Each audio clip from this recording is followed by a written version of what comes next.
Awoken from cryosleep on board a space station orbiting the Jupiter moon Europa. Something has gone wrong with the base down on the moon and contact has been lost. It's up to Ava, with the help from a computer AI narrator of sorts named Tom, to figure out what's going on.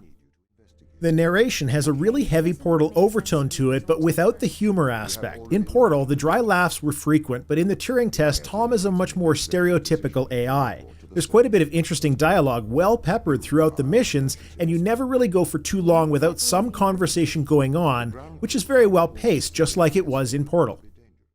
The game revolves around basically two abilities. The first is being able to pick up objects and move them around, and the second is an energy manipulation gun. Throughout the levels, you'll encounter what are in effect power outlets. Your energy gun can pull the power source out of some of them from any distance as long as you have line of sight, and store up to 3 charges of that power, which can be put back into most any power source that you come across. There are also power source objects that you can pick up and physically place into the outlets. So it's a lot like a game like Portal or Talos Prophecy, where you're presented with a good number of logic puzzles, having to look at areas from different angles, through windows, deciding whether a certain power source should be a physical block or perhaps a power charge from your gun from across the room somewhere. Later in the game, it gets more complex by adding different colored power charges with other unique properties like cycling on and off. The game took me about 5 hours all in all to complete. There are 7 chapters, and each chapter has an optional, more difficult puzzle area where you can learn a bit of extra backstory into the overall plot, which is a nice touch. I couldn't complete one of the optional puzzles because I just couldn't figure it out, but I got all of the rest of them. So, now you know what the game is about. So what's good about it? I found the pacing of puzzles to be excellent. The steady difficulty progression and inclusion of new mechanics throughout was evenly spaced as to keep me interested the whole time. I finished the game in 2 sessions only because I started the first session at around 11 p.m. Otherwise I would have played straight through. These people should not have been sent here. It's not safe. Manned space travel is not safe.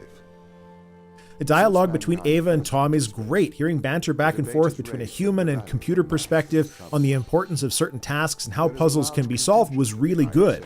The voice acting is absolutely spot on. And there's a moment. I can't tell you what it is, or when it is, nor would I if I could because it's a huge spoiler, but there's more to this game's story than meets the eye, and there's a moment in this game.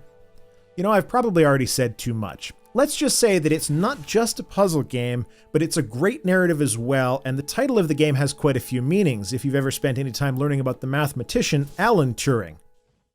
It's not all good, however. The game takes place in the first-person perspective, and there are a few portions of puzzles that involve rapid movement. This rapid movement can induce some form of motion sickness if you're prone to that. Now, it doesn't happen a lot, but it is something to be aware of. There are audio logs that can be found throughout the game, and some of them are quite difficult to hear. I'll grant that sometimes this can be intentional, but it felt a good number of these didn't actually have any reason to be so difficult to hear.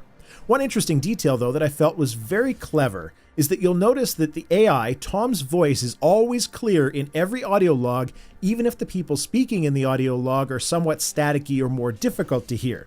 Given that it would be the AI recording the audio logs for people, it stands to reason that his voice would be digitally added to the log rather than picked up by an analog microphone. It's a clever touch.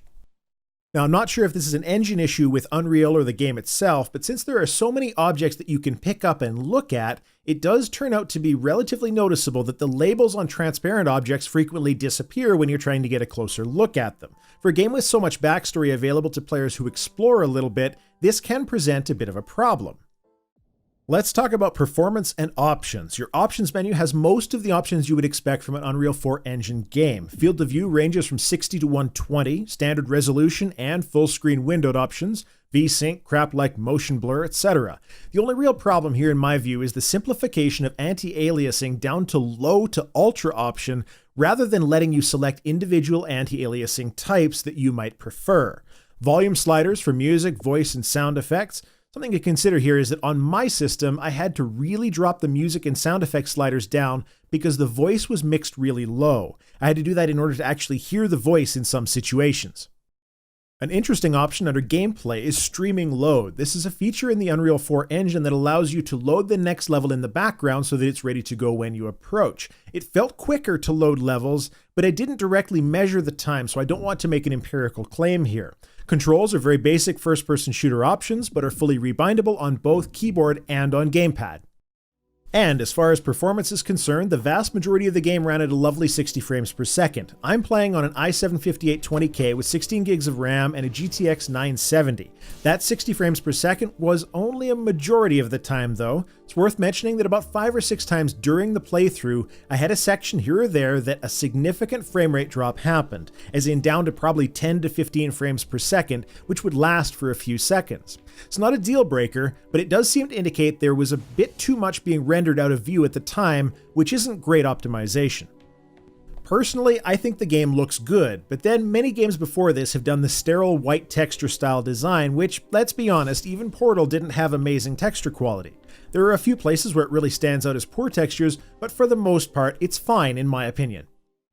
So, to wrap my thoughts up into a recommendation, the Turing Test is, in my opinion, a very good puzzle game. It has a great narrative and really spot-on voice acting. The graphic quality is good, but won't be on many people's top 10 lists. Performance is good for the most part as well, can easily be made better by toggling options down if you don't have a beast of a PC, but it does have some spots that were more than just rough. And it is definitely, from both a story and puzzle perspective, a game that will make you think.